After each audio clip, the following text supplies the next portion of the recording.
বিকশিত ভারতের অঙ্গ হিসেবে মুর্শিদাবাদের বহরমপুরে মেরা যুব ভারত প্রকল্পে আন্তঃজেলা যুব সাংস্কৃতিক এবং ঐতিহাসিক বিষয়ে মত আদান প্রদানের জন্য কর্মশালা সাফল্যের সঙ্গে শেষ হয়েছে। নবাবের আমলের ইতিহাস, খাদ্যাভ্যাস, স্থানীয় সংস্কৃতি, লোকশিল্প ইত্যাদি বিষয়ে মত বিনিময় হয় অনুষ্ঠানে অংশগ্রহণকারী জলপাইগুড়ি এবং আলিপুরদুয়ার জেলার তরুণীদের মধ্যে।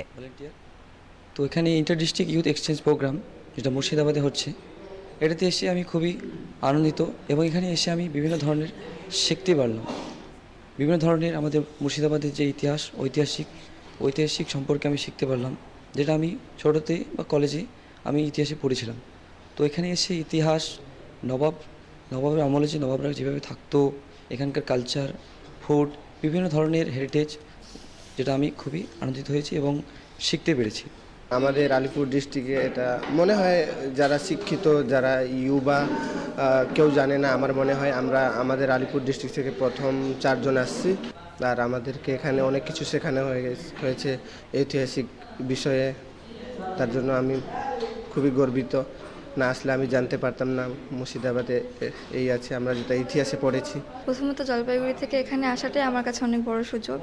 এখানে এসে স্যার ম্যামরা যা শিখিয়েছেন, ইতিহাস ভূগোল নিয়ে যেসব আলোচনা হয়েছে, অনেক কিছুই নতুন, অনেক কিছুই জানতাম, অনেক কিছুই জানতাম না।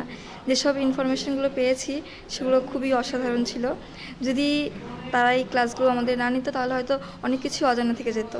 আর এখানে এসে তো আমার শুধু নয়, আমার সাথে যারা আছে প্রত্যেকেরই মন ভালো হয়েছে এবং তারা সবাই আনন্দিত এবং খুশি।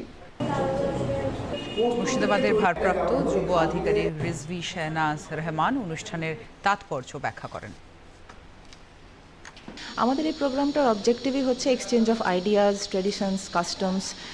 তারা আমাদের ব্যাপারে বা মুর্শিদাবাদ জেলার ব্যাপারে জানবে এবং মুর্শিদাবাদের যারা লোক আমরা বা যারা এখানকার বাসিন্দা তারাও জলপাইগুড়ির ব্যাপারে জানবে। লাস্ট 5 দিন ধরে আমরা কিছু সেশনস রেখেছি যেখানে ছেলেমেয়েরা মুর্শিদাবাদ জেলাকে আর একটু ভালোভাবে জানতে পারলো আশা করছি। আমাদের কিছু ফিল্ড ভিজিট ছিল, আমরা তাদেরকে হিস্টোরিক্যাল আমাদের যে এরিয়াসগুলো আছে মুর্শিদাবাদের, কাটরা মসজিদ, হাজারদুয়ারি, মতিঝিল, এগুলো ঘুরিয়েছি।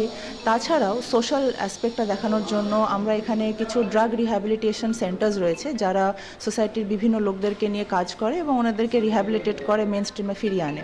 তো আমরা চেষ্টা করেছি সেখানেও তারা যাক এবং ওরা গেছে এবং ওরা বিভিন্ন অ্যাক্টিভিটিস যেমন শ্রমদান, আরও বিভিন্ন ধরনের প্রোগ্রামে পার্টিসিপেট করেছে। অল ইন অল আমরা চেষ্টা করেছি এটা একটা হোলিস্টিক প্রোগ্রামে রাখার, আর আমরা আশাবাদী যে ছেলেমেয়েরা খুব এনজয় করেছে।